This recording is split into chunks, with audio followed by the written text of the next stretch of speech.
Kanta na lang guys, be. Request na lang kayo kanta. Wag na yung ano, wag na yung sayaw.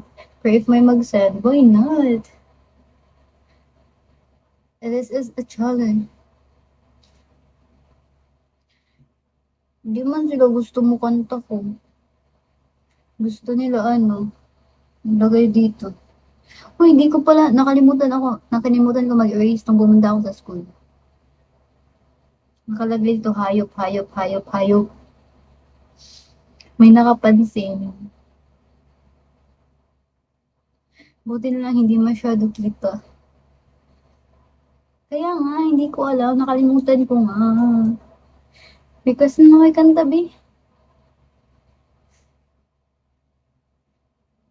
Last na to. Uy, di ba sabi ko naligo ako 1 a.m. Tapos nag-live ako. I know. Yan, nagdito ako 1. Ang taas niyan. Pinapahirapan mo ako, ah. Sige.